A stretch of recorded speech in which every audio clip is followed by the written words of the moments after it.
안녕하세요. 오늘을 읽는 책 시작하겠습니다.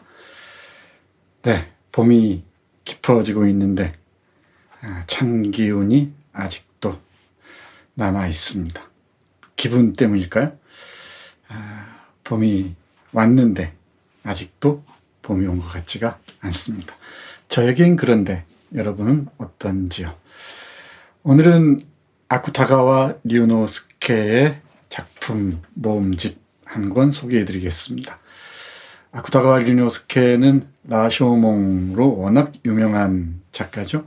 그리고 일제강점기, 그러니까 식민지 시대 한국 작가들에게도 상당한 영향을 미친 것으로 알려져 있습니다. 이상 같은 작가가 대표적입니다. 아쿠타가의 문학 선집은 여러 출판사에서 많이 나와 있습니다.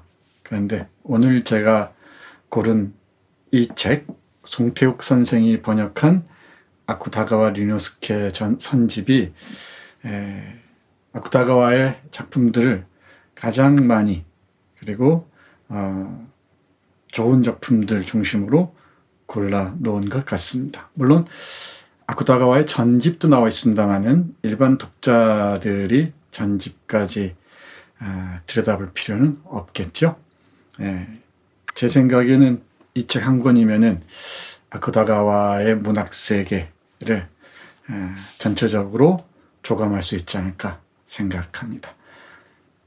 아쿠타가와는 1892년에 태어나서 1927년에 스스로 목숨을 끊었습니다.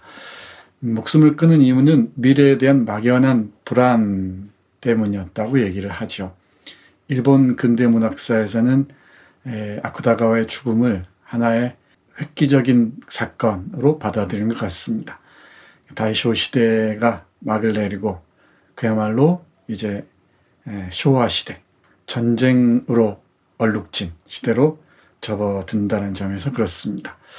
그런 의미에서 아쿠타가와가 생각했던 미래에 대한 막연한 불안은 일본 근대의 파국과 관련된 것이 아니었나 생각해 볼 수도 있겠습니다. 이 작품 선집에는 모두 43편이 실려 있습니다. 라쇼몽과 코는 물론이고요. 개화의 살인, 마술, 그리고 난징이 그리스도, 이 작품도 아주 잘 알려져 있죠. 두자춘, 아바바바바 소설도 대단히 인상적입니다. 밀감과 같은 소설입니다. 그리고 전기부, 톱니바퀴라는 작품도 아쿠타가와의 대표작 중에 하나죠. 자신의 자서전적인 성격이 강한 다이조지 신스케 반생까지 두루두루 아쿠타가와의 작품들을 뽑아놨습니다. 아쿠타가와의 작품 세계는 크게 셋으로 나뉜다고 하죠. 역사에서 이 모티프를 택한 작품 계열이 하나가 있고요. 그리고 자서전적인 기록들을 소설로 옮긴 것도 있습니다. 그리고 또 하나는 근대의 풍경들을 포착한 작품들, 이렇게 크게 셋으로 나눌 수 있다고 합니다. 오늘 소개해드릴 작품은 임진왜란과 관련한 조선의 설화를 소설로 변용한 작품 김장군입니다. 조선을 배경으로 했다는 게 독특해 보이죠. 일본 작가 중에서는 조선을 배경으로 한 또는 조선의 설화를 모티프로 한 작품을 쓴 사람들이 적지 않이 있습니다. 나카지마스 시도 그렇고요. 그리고 나스메 소세키와 함께 일본 근대문학의 쌍두마차라고 일컬어지는 모리오가이도 그렇습니다. 이 김장군에 등장하는 인물은 김응서, 김장군이죠. 그리고 기생계월향이 있습니다. 가토 키요마사가 있고요. 고니시 유키나가가 있습니다. 유키나가가 아니고 나가죠. 그리고 선조도 잠깐 등장합니다. 6페이지가 채 못 되는 짤막한 작품입니다. 근데 이 짤막한 작품이 남기는 인상은 정말 강렬합니다. 그 강렬한 인상이 어떤지 여러분께 찬찬히 읽어드리겠습니다. 이 작품을 요약 정리하기보다는 분량이 너무 짧아서 요약 정리할 것까지도 없을 것 같습니다. 여러분께 전체를 읽어드린다는 생각으로 천천히 얘기해 나가도록 하겠습니다. 가토 키요마사와 고니시 유키나가가 임진왜란이 일어나기 30년 전 조선을 염탐하러 옵니다. 염탐하러 왔다가 어떤 아이를 만나요. 예사롭지 않은 아이죠. 조선 전역에 아기장수 설화라는 게 남아 있었잖아요. 근데 이 아기장수가 조정을 어지럽힐 수도 있다는 이유로 살해당했다고 하죠. 이 아기장수 설화가 지역마다 다양하게 분포되어 있는데 그 아기장수 설화를 바탕으로 해서 쓴 최인훈의 희곡이 있죠. 옛날 옛적의 허이허이인가요? 네, 갑자기 생각이 납니다. 첫 장면 보겠습니다.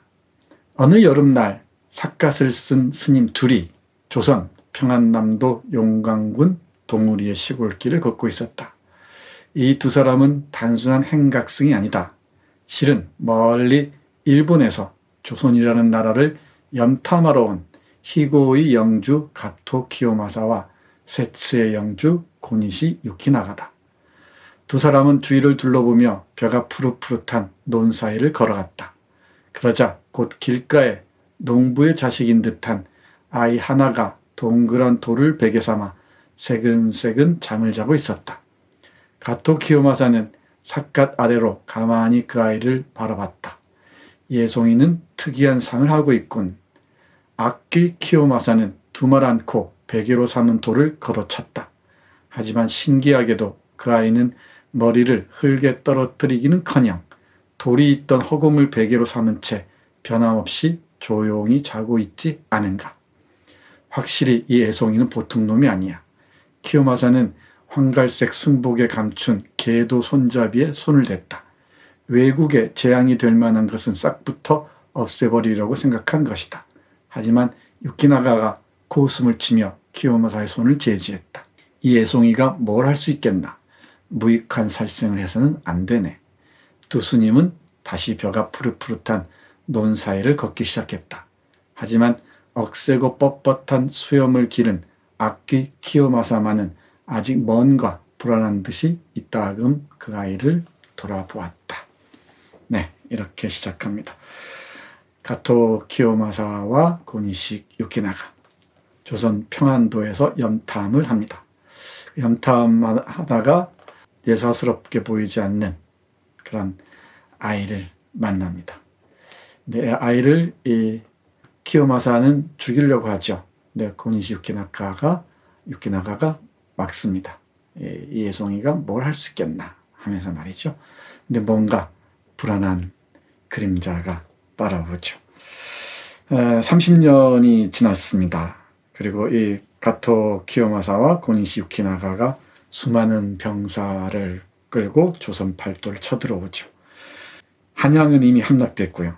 평양도 지금은 그 임금 선조 영토가 아니죠. 선조는 간신히 의주로 피신해서 명나라의 원군을 애타게 기다리고 있습니다. 만약 이대로 팔짱을 낀 채 왜군이 유린하는 걸 내버려 둔다면 아름다운 팔도 강산도 순식간에 불타는 들판으로 변할 수밖에 없었을 것이라고 작가는 말합니다. 하지만 하늘은 다행히 아직 조선을 버리지 않았죠. 그 아이가 있었습니다. 바로 벼가 푸릇푸릇한 논둑에서 기적을 보여줬던 아이죠. 그 아이 이름이 바로 김응서입니다. 이 김응서가 의주의 그 통군정으로 선조를 찾아갑니다. 내가 있으니까 걱정하지 말라라고 얘기를 합니다. 선조가 슬픈 표정을 지으면서 얘기를 합니다. 그 외장은 귀신보다 강하다고 하는데 만약 그대가 그를 칠 수 있다면 그 목을 가지고 오라라고 얘기를 합니다. 김응서가 왕명을 받듭니다. 왕명을 받들고 고니시 유키나가의 목을 메러 가죠. 근데 이 고니시 유키나가는 기생 개월향을 몹시 사랑했던 모양입니다. 김응서는 이 개월향의 오라버니로 변장해서 술자리로 나아갑니다. 어떤 일이 벌어졌을까요? 보시죠. 개호량과 그녀의 오라버니는 다시 한번 그곳으로 돌아왔다. 그녀는 오늘 밤 술을 놓은 치맛자락에 아궁이의 재를 담아왔다. 그녀의 오라버니도, 아니 그녀의 오라버니는 아니다. 왕명을 받은 김응선은 소매자락을 높이 깊이 올린 손에 청룡도 한 자루를 들고 있었다. 그들은 조용히 유키나가가 있는 비치와 금으로 장식된 휘장에 다가가려고 했다.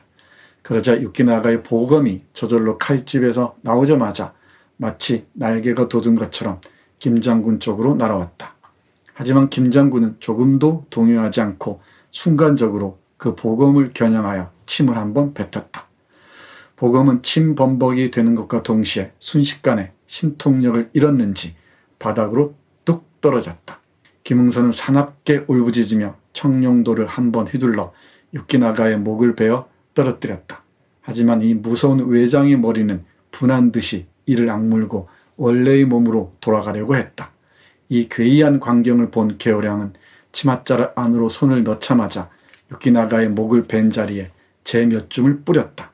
목은 몇 차례 뛰어올랐지만 재투성이가 된 벤 자리에 끝내 한 번도 붙지 않았다. 그로테스크하죠?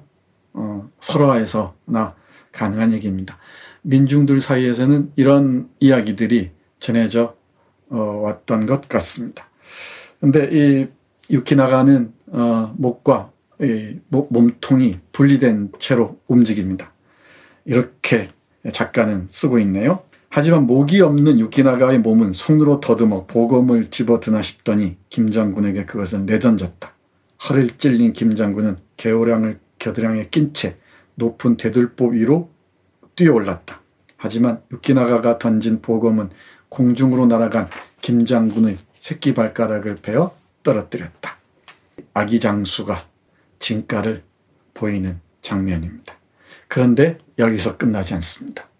이 소설이 갖는 그 무서운 통찰력은 바로 이 지점에 있습니다. 아쿠타가와는 이렇게 말하네요. 영웅은 센티멘탈리즘을 발밑에 유리냐는 괴물이다. 무슨 일이 있었을까요? 고니시기 유키나가가 기생 개호량을 총애했다고 그랬죠. 그 사이에서 무슨 일이 있었을까요? 들어보시죠. 장군은 문득 개호량이 임신했다는 사실을 떠올렸다. 외장의 아이는 독사와 같다. 지금 죽이지 않으면 얼마나 큰 피해를 당할지 모른다. 이렇게 생각한 김장군은 30년 전에 키요마사처럼 개월향 모자를 죽이는 것 외에 달리 방법이 없다고 각오했다. 예로부터 영웅은 센티멘탈리즘을 발밑에 유리냐는 괴물이다. 김장군은 순식간에 개월향을 죽이고 뱃속의 아이를 끄집어냈다. 새벽달 빛에 비친 태아는 아직 흐릿한 핏덩어리였다. 하지만 그 핏덩어리는 몸을 부르르 떨며 갑자기 인간처럼 큰 소리를 질렀다. 이놈, 이제 석 달만 기다리면 아버지 원수를 갚아줄 수 있었는데. 목소리는 물소가 으르렁거리듯이 어스레한 들판 가운데로 울려 퍼졌다. 동시에 새벽달 역시 순식간에 언덕 너머로 지고 말았다. 대단히 강렬한 인상을 남기는 장면이 아닐 수 없습니다. 고니시 유키나가의 총애를 받았던 개호량이 임신 7개월째였습니다. 어떻게 할까요? 김장군, 그러니까 아기 장수는 개호량을 죽이기로 마음먹습니다. 이유는 외장의 아이는 독사와 같다고 생각했기 때문이죠. 물론 아이만 죽일 수도 있었겠지만은 그 당시에는 방법이 없었는지도 모르겠습니다. 이 김응선은 지금 그 외장의 아이를 죽이지 않으면 훗날 어떤 피해를 당할지 모른다고 생각했네요. 그래서 결국은 이 개호량 모자를 죽이는 것 말고는 방법이 없다고 생각합니다. 그러면서 이렇게 얘기합니다. 영웅은 센티멘탈리즘을 발밑에 유리라는 괴물이다. 감상주의에 빠져서는 안 된다는 것이죠. 강한 의지를 갖지 않으면 이런 후환을 남길 수밖에 없다는 것입니다. 감상주의가 선한 마음이 나중에 얼마나 고통스러운 후과를 낳을지 우리는 다시 한번 생각해 봐야 할 것 같습니다. 해서 김장군은 순식간에 개월량을 중이고 뱃속의 아이를 끄집어냅니다. 근데 그 뱃속의 아이가 무시무시하게도 인간처럼 소리를 지릅니다. 이제 석 달만 기다리면 아버지 원수를 갚아줄 수 있었는데 라고 말이죠. 그런데 과연 김 장군이 이 아이를 죽인 것처럼 아이가 죽었을까요? 임진왜란 때 일본이 뿌려놓은 그 씨앗들이 정신 속에 아직도 남아있는 게 아닐까요? 저는 뭐 순정한 민족주의자는 아닙니다만은 일본의 침략을 옹호하는 이 흐름이 아직까지도 이어지고 있다는 생각을 하면서 김응서의 판단이 섬찟하게 다가오기도 합니다. 이렇게 글을 쓰고 난 다음에 작가 아쿠타가와 류노스케는 다음과 같이 덧붙입니다. 이는 조선에 전해지는 고니시 유키나가의 최후다. 유키나가는 물론 임진왜란 중에 목숨을 잃지 않았다. 하지만 역사를 거짓으로 꾸미는 것은 꼭 조선만이 아니다. 일본 역시 아이에게 가르치는 역사는 또는 아이와 큰 차이가 없는 일본 남아에게 가르치는 역사는 이런 전설로 가득 차 있다. 예컨대 일본의 역사 교과서는 한 번도 이런 패전의 기록을 실은 적이 없지 않을까라고 말이죠. 네, 대단히 그 양심적인 작가라고 말할 수가 있죠. 이 훌륭한 작가는 이 민족 또는 국가의 경계를 훌쩍 뛰어넘습니다. 조선의 침략을 부정적인 시선으로 바라봤던 시인이나 작가들이 적지 않았죠. 대표적으로 일본의 천재 시인으로 알려져 있는 이시카와 타쿠보쿠 같은 시인은 조선의 식민지화의 시로 저항했고요. 안중근, 이토 히로부미를 저격한 안중근의 깊은 동정을 보내기도 했었죠. 아마 아쿠타가와 류노스케도 그랬던 것 같습니다. 1924년에 쓴 김장군이라는 작품을 통해서 아쿠타가와 류노스케는 조선의 그 저항의 흐름들을 일본 독자들에게 보여주고자 했던 것 같습니다. 역사를 거짓으로 꾸미는 것은 곧 조선만이 아니다 그랬는데 역사는 사실은 선택적 기억이기도 하죠. 상대적으로 바라보면 일본 역시 아이에게 이런 역사를 가르치지 않느냐는 말입니다. 자, 어떤 게 진실에 가까울지는 기억 투쟁을 통해서 밝혀질 수밖에 없을 겁니다. 어떻습니까? 짧지만 대단히 강렬한 인상을 남기는 작품이라고 할 수 있겠죠. 이런 훌륭한 작품들이 이 선집에는 수두룩합니다. 산책을 나가셨다가 햇빛 좋은 그 벤치에 앉아서 한 편씩 읽는 것도 좋을 것 같습니다. 네, 오늘은 아쿠타가와 류노스케의 작품을 모아놓은 선집 소개해드렸습니다. 함께해 주셔서 고맙습니다.